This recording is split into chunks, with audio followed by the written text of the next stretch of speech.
Café Sin Rosca presenta Otras Voces, un diálogo abierto, sin restricciones, otras voces, insumos para el debate. Bienvenidos.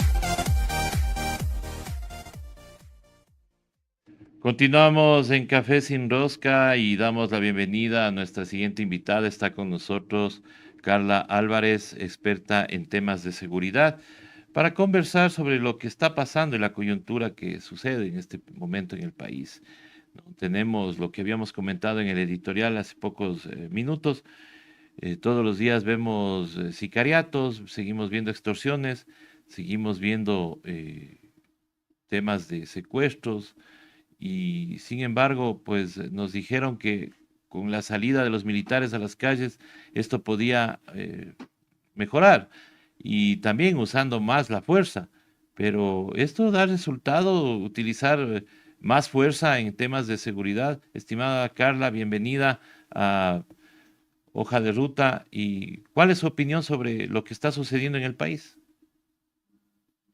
Hola, buenos días. Gracias por la invitación. Un saludo especial a toda la audiencia de Hoja de Ruta. Y bueno, lo que está ocurriendo en el país es una desgracia, ¿no? Estamos como en una carrera en picada hacia el incremento de la violencia. Eso ya lo sabemos y pues lo vivimos y lo padecemos todos los días. A ver, para dar un poco de forma a la pregunta que tú me haces, te digo que el Ecuador es un país que tiene unos niveles elevados de violencia hoy por hoy y que no son los niveles más elevados. Hay todavía países que tienen niveles superiores. No estoy diciendo que eso está bien. Lo que quiero decir es que la particularidad del Ecuador es el incremento de la violencia en un tiempo tan corto, ¿sí? Entonces, todavía no hemos superado los niveles de México, por ejemplo, o de algunos países centroamericanos, pero ya estamos en el borde y es posible que este año incluso esos niveles se superen y que sobrepasemos las proyecciones de la Policía Nacional que se hicieron para el 2023. Bueno, este crecimiento exponencial de la violencia en un periodo de 5 años es la característica más particular del Ecuador. ¿Qué ha pasado en este tiempo? ¿Por qué ha crecido la violencia? Bueno, porque hay deterioro de condiciones de vida, porque hay deterioro de la institucionalidad, porque hay unas malas políticas de seguridad, si es que podríamos llamarlas políticas, porque realmente no ha habido un norte para la conducción de la seguridad, no ha habido un equipo adecuado que maneje los temas de seguridad con indicadores, con seguimientos apropiados. Y sobre todo esto se ha dado respuestas bastante que podríamos categorizar como populistas, que se han orientado al incremento del uso de la fuerza o aparentemente del uso de la fuerza para controlar la situación de seguridad.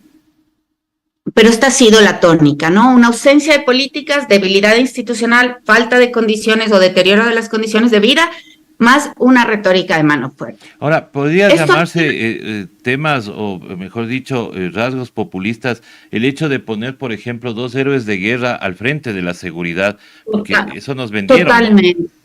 Nos vendieron de que ellos eran expertos en seguridad y hasta ahora no vemos nada.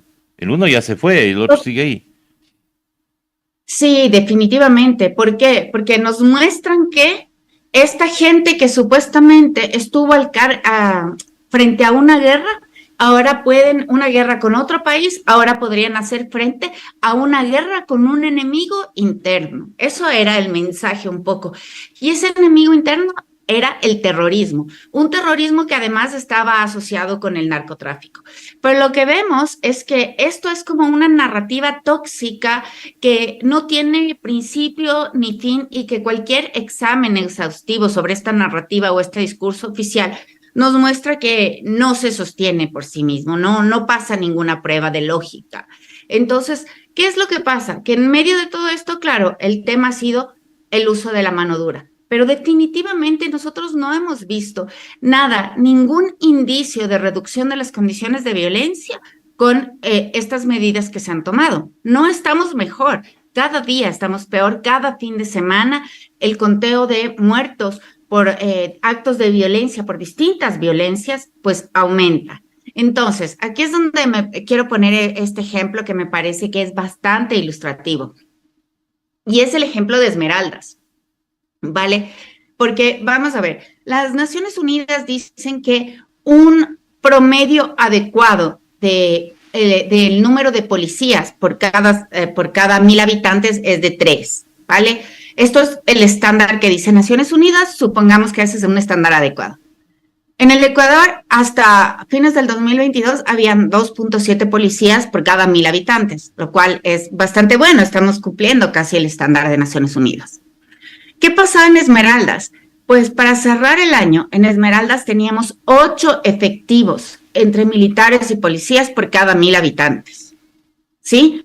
Esto duplicaba, casi triplicaba la cifra recomendada por Naciones Unidas. Y Esmeraldas no es la región más pacífica del Ecuador.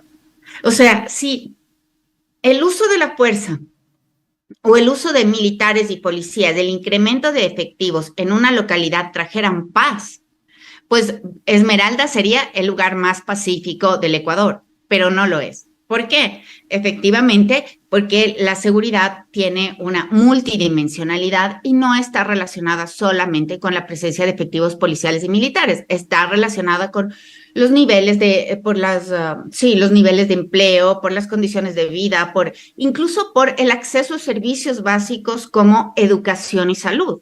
Entonces, si nosotros tenemos una provincia que está tan abandonada, en la que solo 2 de cada 10 personas tenían empleo formal, que además ahora está inundada por el fenómeno del Niño, pues no podemos esperar que sea una provincia pacífica, aunque dupliquemos el número actual de efectivos. Entonces, este es un ejemplo súper claro de que la seguridad es multidimensional, de que se necesitan muchas decisiones o muchas variables que nos permitan tener un equilibrio que garantice la seguridad en la población. Claro, entonces está claro que mientras el gobierno se dedica a graduar más policías en menos tiempo, no es esa la solución. La solución es brindarle a la población de Esmeraldas, por ejemplo, tomando esa provincia, darles empleo, darles educación, crear condiciones de vida dignas para que justamente la delincuencia no se enquiste pues en esos lugares, sino que empiece a ser una provincia más productiva, una provincia que tenga más muchachos preocupados por su educación y que obviamente no vengan estas distracciones que son las que luego captan a los jóvenes y tenemos esas bandas organizadas, ¿no? Entonces, no es la solución graduar más policías ahorita. Eso obviamente es la tónica que deberíamos pedir también a los candidatos que nos digan, bueno, ¿cuál va a ser la función de ustedes frente a la seguridad? Porque lo que nos hablan es de venir con mano dura, lo que nos dicen es vamos a castigar a los corruptos, les vamos a sacar a patadas. Bueno, ese es el discurso. Pero en la realidad lo que necesitamos es mejorar las condiciones de vida de nuestra gente. Definitivamente, porque, a ver, los candidatos ahora tienen unos discursos que me parece que son una plantilla, ¿no? Porque la principal preocupación de los ecuatorianos y ecuatorianas es las condiciones de inseguridad. Bien, frente a eso, como candidato, cualquiera puede decir, vamos a luchar contra la delincuencia, sancionaremos la violencia, los comportamientos criminales, haremos seguimiento de las grandes bandas, lucharemos contra la corrupción. Bueno, eso es como un discurso de perogrullo, es decir, todos lo van a decir, unos con más énfasis que otros, pero todos lo van a decir. Ahora, hay una función súper importante de los medios de comunicación para que empiecen a hacer preguntas mucho más detalladas, que nos permitan ver cuán preparados están los candidatos en materia de seguridad. Es decir, cómo van a mejorar o cómo van a reducir el lavado de activos en el Ecuador. Porque el lavado de activos es la manifestación fehaciente de la bonanza del narcotráfico en un país. Entonces, no nos basta con sacar más policías a las calles, necesitamos regular el sistema financiero para que las ganancias no sean tan de fácil acceso o tan rentables para la criminalidad. Y no solo para el narcotráfico, es para el tráfico de personas, para el tráfico de especies, para N cantidad de delitos que se cometen en el país, incluso tráfico de armas. ¿Cuáles son las medidas que piensan establecer para frenar la rentabilidad económica de estos negocios? Por ejemplo, es una pregunta que se me ocurre que podría hacerse con los candidatos. Porque, claro, si nosotros aumentamos el pie de fuerza del Ecuador en procesos de formación que son rápidos, como estos pasteles para hornear rápido, la posibilidad de que salgan todo mal es muy grande. ¿Por qué? Porque en estos procesos los policías ni siquiera aprenden a disparar adecuadamente, ¿sí? Que es una deficiencia que tienen incluso los policías que han tenido una formación más amplia. Entonces, y también porque estos procesos de formación rápida, como de rápida cocción, lo que hacen es permitir que entren efectivos policiales que pueden estar contaminados o pueden tener relación con bandas de criminalidad. Entonces, bueno, necesitamos que se mejore la seguridad, pero con decisiones adecuadas, técnicas, con gente que conozca, con equipos técnicos de tomadores de decisiones que puedan conocer el campo y que entiendan cuáles son los desafíos a los que nos enfrentamos hoy por hoy. Y esto es una cosa que, bueno, se necesita y es necesario que también los medios de comunicación pregunten de manera puntillosa a los candidatos qué van a hacer frente a estas situaciones, cómo las van a arreglar, cómo van a resolver y cuáles son los resultados que se esperan. Entonces, creo que los medios de comunicación cumplen un papel fundamental en este momento político del país. Por supuesto, eso justamente es nuestra misión como medios, el preguntar a los candidatos y claro, las dudas que siempre tenemos y que les trasladamos desde la ciudadanía, ¿no? O sea, está bonito el discurso de la seguridad, pero aquí viene mi otra pregunta. Está bonito el discurso, pero ¿y con qué presupuesto va a ejecutar esos lineamientos de seguridad que está presentando ante nosotros, ¿no? Porque esa es otra de las preguntas. Nadie habla de economía. Claro que sí, porque es un tema más complicado y que no apela a lo emotivo. Nosotros hablamos de seguridad, es que toda la audiencia o la gente que nos rodea piensa en su mamá, en sus hijos, en sus propiedades, lo que nos ha costado hacer, pues comprar una computadora o comprar un coche o una casa. Y pues apela a nuestras emotividades, a nuestro esfuerzo, a nuestra historia. Pero hablar de economía no es igual porque se habla con otro lenguaje distinto, ¿no? Entonces, bueno, es necesario entrar a discutir y también discutir a profundidad la relación entre seguridad y economía. Justamente lo que tú dices, la relación con el gasto, cómo se va a hacer el gasto. Yo pensaría que también hay que preguntarles a los candidatos, bueno, ¿cómo van a hacer el gasto o cómo van a ocupar, qué van a hacer con la reserva económica que tiene el Ecuador en Suiza? Que este gobierno se ha encargado de atesorar y de no tocar, pese a que moramos de hambre, moramos de enfermedad, moramos de inseguridad, pues en este gobierno se ha atesorado una gran cantidad de dinero.